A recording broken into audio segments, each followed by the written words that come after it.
What is up, family? We have another Patreon request, something a little more calm. This is les Germains, the Germans, contre les Romains, the Romans. La bataille de Strasbourg. I believe this is... Shoot. J'ai déjà... je sais pas.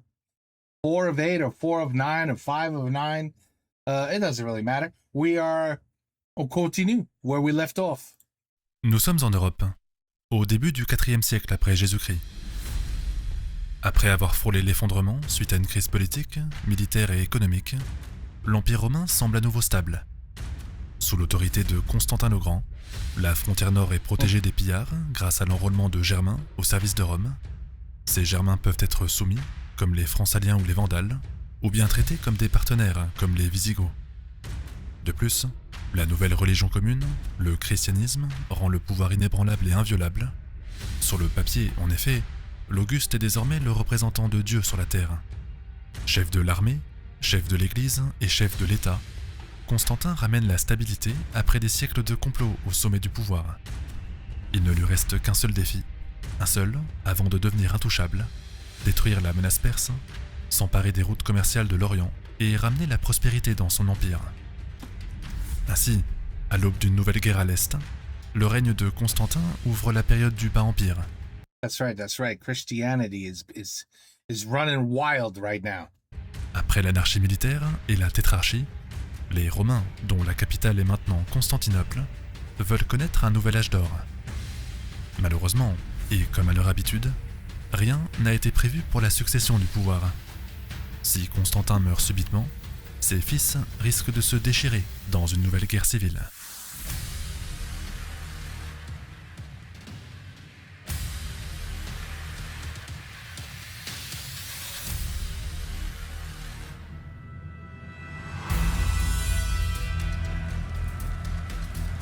En 337 après Jésus-Christ, au début de la période du Bas Empire, Constantin le Grand prépare une offensive contre les Perses. Revêtu des symboles chrétiens, son armée se tient prête à porter un coup fatal au plus grand ennemi de Rome. Malheureusement, la tentative échoue lamentablement quand Constantin meurt subitement après avoir quitté sa capitale. Ses fils, qui sont laissés à eux-mêmes, se disputent alors pour l'héritage. Les Perses en profitent pour prendre l'avantage dans le conflit. La succession tourne ainsi à la catastrophe entre une guerre civile, une guerre en Orient, des hausses d'impôts et une crise économique, les mêmes causes appelant les mêmes effets. Le dispositif défensif sur la frontière nord se tarit et les Germains le remarquent. Au début des années 350, soit moins de 20 ans après la mort de Constantin, la Gaule est à nouveau victime des incursions barbares. Les Alamans traversent le Rhin, assiègent les villes, brûlent tous les villages. Le cauchemar se répète comme une tragédie pour les Gallo-Romains. Ainsi, du point de vue des Gaulois, les beaux jours de la Pax Romana semblent terminés et plus personne n'a confiance.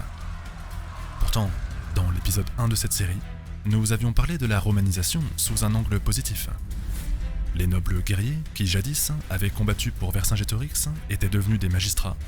Au lieu de porter l'épée et le bouclier, ils portaient la toge pour devenir prêteurs, questeurs, édiles ou consuls.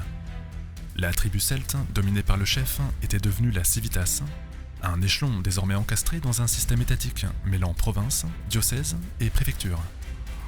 Quant au peuple, même si la condition des campagnes n'a pas beaucoup changé, les citadins ont découvert les aqueducs, les thermes, les voies romaines.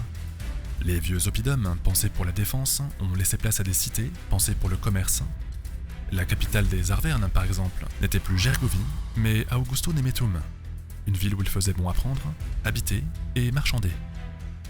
Seulement, 2 siècles après la Pax Romana, la romanité a finalement un effet pervers.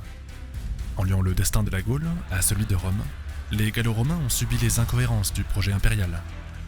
Toujours dans la ville d'Augusto Nemetum, les épidémies de peste ont fait chuter la population, puis les survivants ont subi la furie des Germains.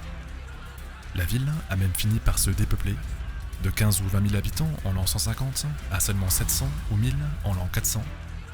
What a wonderful time to be alive. I just finished a video where everyone was complaining about what you could see and can't say on television. And meanwhile, do you think there was issues with censorship back in these days? Do you think back in these days you could just just to force people to have a way of thinking? No. Because they would fight to the death to continue to believe what they believed in, or to refuse to change to something they're not. Just a whole different set of human beings in a whole different thought process than how it is today. I mean, it's like we're two different complete different human beings. You know? Like these humans got nothing to do with us, in my opinion. It's just nothing. Like nothing at all. Just a whole other way of thinking. I mean, literally, no one. It was just like, what? Il y a un problème? Ben, on va à la guerre. On va à la guerre. S'il a un problème, on va à la guerre. On tue tout le monde. On brûle everything. On brûle tout. On tue les enfants. On tue les femmes. Et voilà. Voilà. We wipe everybody out. Ceux qui ne sont pas morts de maladie ou qui n'ont pas été faits prisonniers se sont réfugiés à la campagne. La cité, passée à l'état de ruine, est finalement délaissée pour une nouvelle enceinte plus sécurisée, qu'on appelle Arvernis, la future Clermont-Ferrand. D'ailleurs, les descendants de Vercingétorix sont imités par les autres civitas. Caesarodunum ou Caesaromagus sont jugés indéfendables. Les habitants se réfugient sur des îles entre deux bras de fleuve qu'ils entourent de murailles. Ainsi naissent les cités de Touronum, aujourd'hui Tours, Rotomagus, aujourd'hui Rouen, mais aussi Lutetia Parisiorum, aujourd'hui Paris, qui construit un mur autour de son île. Quant aux aqueducs, quant aux thermes, quant aux latrines et aux fontaines qui avaient tant servi la population, la plupart sont abandonnés et ne serviront plus jamais. Le célèbre pont du Gard, par exemple, situé aujourd'hui près de Nîmes, cesse de fonctionner faute d'habitants à fournir en eau. Même les routes ne sont plus sûres. Les bandits et les maraudeurs y rançonnent les passants au point de faire peur aux marchands. En d'autres termes, à part si l'on est un soldat surentraîné et suréquipé, plus personne ne circule sur les voies romaines. Bref, en 355, quand l'un des fils de Constantin émerge enfin comme le grand vainqueur de la succession, il faut porter secours à la Gaule de toute urgence. Constance II nomme alors Julien comme César des Gaules, avec la mission d'y rétablir l'ordre.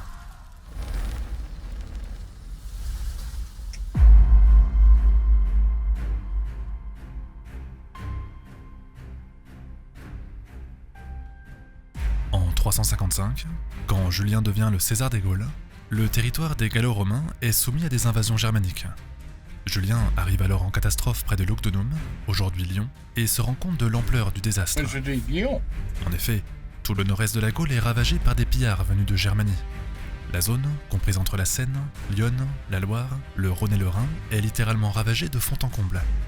Le roi des Alamans, qu'on appelle Cnodomar, adopte même une organisation pensée pour ratisser un maximum de terrain. En dessous de lui, on retrouve 9 autres rois qui dirigent un pagus, c'est-à-dire un groupe de guerriers issus d'une même région. Ces groupes se divisent en deux bandes armées d'environ 1000 hommes qui se déplacent rapidement d'un point vers un autre. Cnodomar est également renforcé par des francs rhénans et des burgondes qui ont rejoint l'expédition. Le total de pillards est ainsi estimé à 30 000 hommes. Bref, la tâche qui incombe à Julien est loin d'être simple, surtout que l'ennemi s'est dispersé sur un territoire immense. Heureusement pour le César, l'armée romaine a conservé un certain sens de l'organisation. Depuis Constantin en effet, les légionnaires sont répartis en deux groupes spécialisés. Il y a les Limitanei, qui sont des soldats en garnison dans les villes frontalières ou les forteresses, et il y a le Comitatus, l'armée de manœuvre, formée par des groupes d'élite capables d'intervenir en race campagne.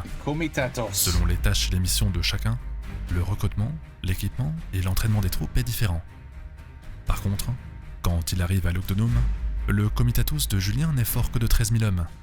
Ce sont peut-être des hommes d'élite, mais l'effectif est insuffisant pour combattre 30 000 Germains dispersés sur le territoire. Le César demande donc des renforts à Constance II, qui consent à lui envoyer 30 000 hommes supplémentaires.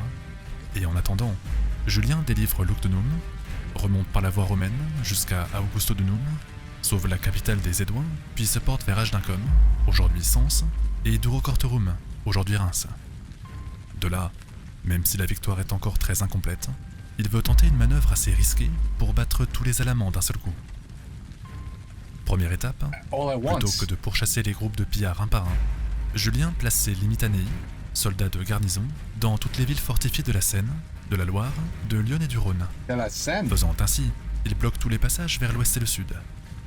Deuxième étape, avec son comitatus, il remonte vers le Rhin, direction Agrippina, Bona, Moguntiacum et Treverorum.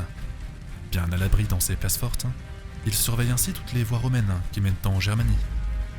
Troisième étape, les renforts de Constance II doivent pourchasser les Germains, les pousser en désordre vers le nord-est, d'où Julien pourra les intercepter et les décimer facilement. La manœuvre est parfaite, du moins sur le papier, car un événement tout à fait inattendu vient tout remettre en cause. Yeah. Au début de l'année 357, alors que la Gaule subit depuis 5 ans des invasions et des pillages, les renforts de Constance II sont battus par l'armée de Cnonomar. La défaite est surprenante. Elle serait due, non pas à une bonne performance des envahisseurs, mais à de la mauvaise volonté côté romain. Même si l'on peut en être sûr, on pense que le général qui menait les renforts était un concurrent de Julien. Peut-être même que Constance II se méfiait de son César et qu'il a manqué d'audace pour venir à son secours. Quoi qu'il en soit, coup de maître de Cnonomar ou mauvaise volonté côté romain, la conséquence est la même. Les Alamans ont compris le stratagème, se sont désormais regroupés et remontent vers le Rhin pour forcer le passage. Ainsi, lorsque 30 000 Germains approchent de leur position, Julien et ses 13 000 soldats d'élite ont 2 choix possibles. 1. Ne rien faire, camper sur leur position et laisser les Germains rentrer chez eux. 2. Risquer un affrontement direct alors qu'ils sont presque à 1 contre 3. La sagesse voudrait éviter le combat. L'honneur voudrait croiser le fer pour se venger des pillards. Finalement, quand Cnonomar approche de la cité d'Argentoraté, aujourd'hui Strasbourg, Julien subit la pression de ses soldats. Tout le monde veut aller au combat. Tout le monde veut punir les Germains pour avoir pillé la Gaule pendant 5 ans. Le César finit par accepter et sort de ses bases. Désormais bloqué entre Julien et la garnison d'Argentoraté, That was ballsy. les Alamans font volte-face, That was acceptent ballsy. le défi et viennent au contact des Romains. Really?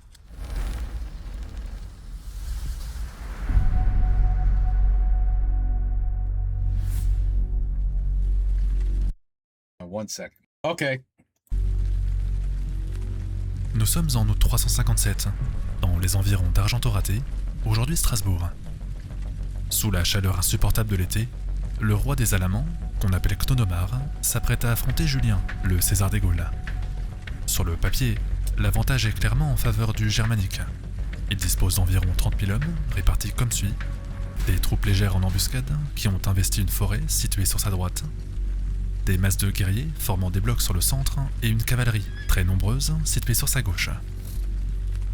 En face, les Romains sont en infériorité numérique, mais leurs troupes sont de meilleure qualité. Par contre, à l'époque, leurs soldats ne sont plus les légionnaires suréquipés que nous avons tous en tête. L'État romain n'est en effet plus aussi riche qu'auparavant, et de plus, l'armée est désormais pensée pour aller vite afin de chasser les pillards. Pour cette raison, les soldats du Comitatus, qu'on appelle Légion Palatine, sont équipés d'une lance, d'un casque, d'un bouclier, d'une cotte de maille et d'un glaive.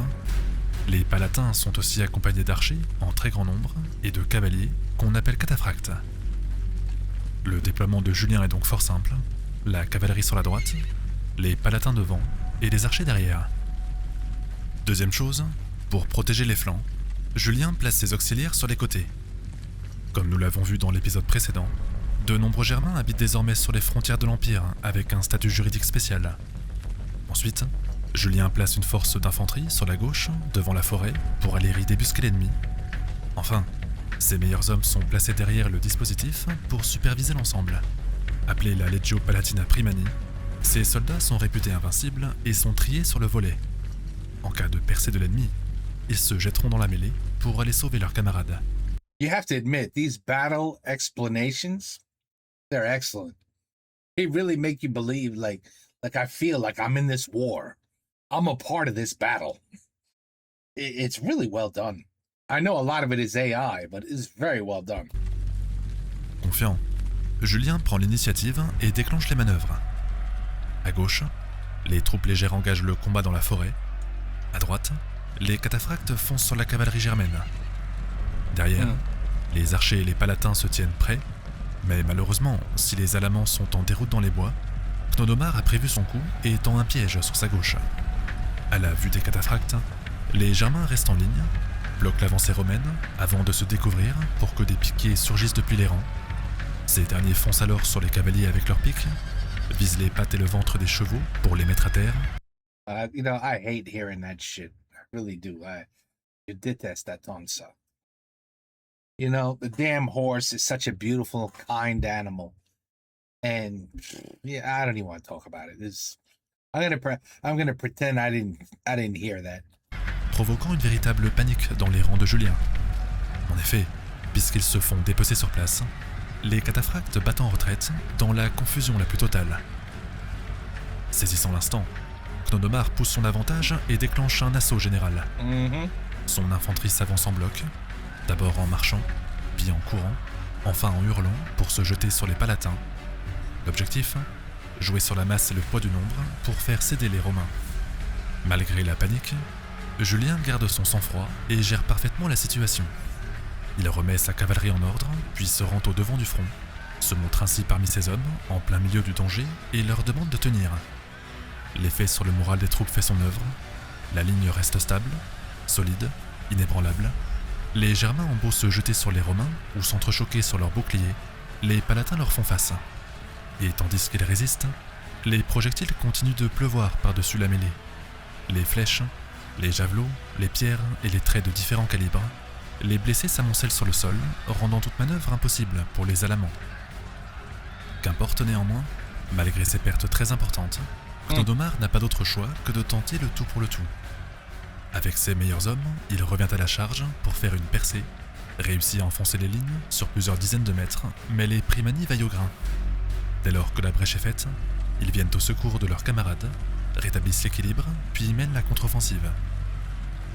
Résultat, malgré la déroute des cataphractes, la discipline et la qualité du comitatus donnent la victoire aux Romains. That's pretty impressive. 13,000 versus 30,000. Whoop their ass. That is very impressive. Cnodomar étant en déroute, il doit abandonner son butin. Julien n'a plus qu'à le poursuivre et à décimer son armée. Wow.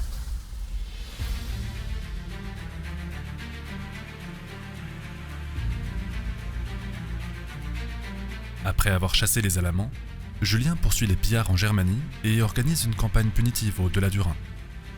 Œil pour œil, dent pour dent, le territoire des envahisseurs est ravagé à son tour. Les villes sont brûlées, les populations sont déplacées, les femmes et les enfants sont réduits en esclavage. Les Germains mettront plusieurs décennies pour s'en remettre. Ainsi, après avoir vengé Rome, Julien se rend à Lutetia Parisiorum pour y faire un bilan. Les habitants de la cité, dont le pays est détruit de fond en comble, voient en lui un héros et un protecteur. Partout, devant le palais du gouverneur, les Ave César, Ave Julien, les Ave Imperator se font entendre parmi la foule. Le sauveur apprend donc à connaître les Gaulois qu'il n'avait jamais fréquentés auparavant. Ici, contrairement à ce qu'il a pu voir en Orient, les chrétiens sont encore minoritaires. La légende veut que le premier évêque de la ville, qu'on appelle Dionysius en latin, ou Denis en français, ne soit venu que tardivement, vers 250 ou 300. Victime de la répression, il aurait été décapité, puis enterré près d'un village nommé Catoliacus. Plus tard, les chrétiens feront de Denis un saint patron, représenté avec sa tête entre les mains, puis son lieu d'enterrement sera renommé en sa mémoire. C'est ainsi que Catoliacus deviendra la ville de Saint-Denis, où les futurs gisants de rois seront placés. En attendant, la Gaule reste encore attachée à ses traditions religieuses. Avec tous les problèmes que connaît l'Empire, les conversions sont assez lentes. Souvent, les habitants pensent que Jésus n'est qu'une divinité parmi d'autres. Beaucoup, par exemple, accueillent le Christ dans leur maison aux côtés de Jupiter et de Toutatis. Dans un monde marqué par des siècles de polythéisme, le caractère monothéiste de la chrétienté est encore mal compris. Bref, il reste encore beaucoup de travail aux élites chrétiennes. They'll be okay though, as we know. Dans l'espoir de faire avancer les choses, It'll change. un officier de l'armée de Julien prend sa retraite militaire et se déclare en mission. Son objectif ? fonder un monastérium, ou monastère en français, dans un pays encore dépourvu de moines. Cette tradition venue d'Égypte consiste pour un croyant à se mettre à l'écart, à vivre seul ou en petit groupe et à diffuser la bonne parole autour de lui. Martin quitte alors son César pour s'installer près de Touronum et y fonder le premier monastère de la Gaule. Plus tard, l'ancien soldat deviendra Saint Martin de Tours et participera à l'évangélisation des bords de Loire. Mais pour l'instant, les Gallo-Romains sont encore soumis aux aléas de la politique romaine. Même si l'attachement à l'Empire est très fort dans la population, les incohérences du projet impérial finissent par devenir insupportables. La preuve, après des siècles marqués par des guerres civiles, par des guerres contre les Germains et par des guerres contre les Perses, le même scénario se répète encore sous le règne de Constance II. Le souverain se dispute avec Julien, les deux protagonistes se déclarent la guerre, Julien finit par l'emporter, poursuit le conflit avec les Perses, mais meurt subitement aux portes de Ctésiphone. Résultat, alors que les Perses contre-attaquent, il faut encore de nouvelles taxes, encore appauvrir les populations, encore dégarnir les frontières en Germanie et subir des pressions de ce côté. Bien sûr, on pourrait se dire que les Romains trouveront une solution, comme à leur habitude. Réforme politique, réforme religieuse, réforme économique. Les fonctionnaires de l'État n'ont jamais manqué d'imagination jusqu'à présent. Mais cette fois-ci, l'histoire pourrait être différente. En effet, vers l'Est, loin vers l'Est, on dit qu'un peuple de nomades, appelé Huni, ou Hun en français, est sorti des steppes d'Asie centrale pour entamer une course folle vers l'Europe. Ce peuple, dont la base du comportement est de conquérir et de semer la peur autour de lui, force les populations à s'enfuir pour trouver refuge. Sans le savoir, alors que son empire est empêtré dans des problèmes internes, Rome est sur le point de vivre un nouveau cauchemar. It never ends for these poor people. Oh my goodness. He comes in. There's never peace. And when there is, it's only for like, okay, ça suffit. Allez, à la guerre encore. More killings there's more killings that needs to be done. Oh la la. Poor Romans, man. Jesus Christ. They never got a break. I tell you, Europe back in those days, unbelievable. Unbelievable. Just constant fighting. You know, it makes you think, like, every time, it was probably like, listen, we can't kill any women. Like, it's the dumbest thing in the world. Whatever you do, don't kill any women. You could take them, enslave them, but whatever you do, don't kill them. Because we need this thing called a population. Because without women, obviously, no babies. And you got to hope, oh, please, women, have as many little baby boys as you can. Because all they are going to be used for are future soldiers who will likely die in battle. I mean, that's all I'm seeing here for centuries. It's just, and how many times have they almost gotten to the point where like, oh shit, we're running out of people. We can't have 6-year-old boys going to war. I mean, what happened to all the 20-year-olds and 18-year-olds and 17-year-olds? Oh, they all died in the last battle, sire. Merde. You know what I mean? Like, all right, we got to get some, all the women pregnant as fast as possible. I mean, just, everything in this time, it just had to be horrible. It just had to be horrible to just be a normal person trying to live through such a shitty life. Man, and to think today we complain about everything. We complain about what you might see on the screen. Oh, c'est horrible. Mes enfants, ils vont voir ça. I mean, it's...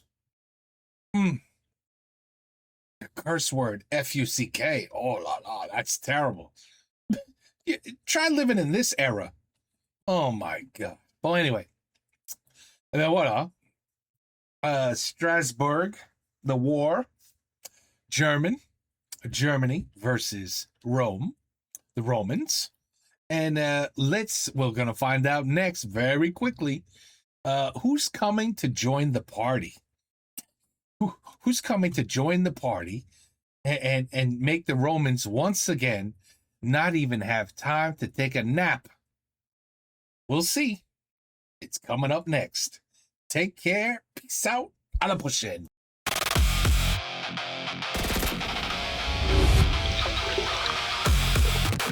Je préfère au béton les fleurs et les bourgeons.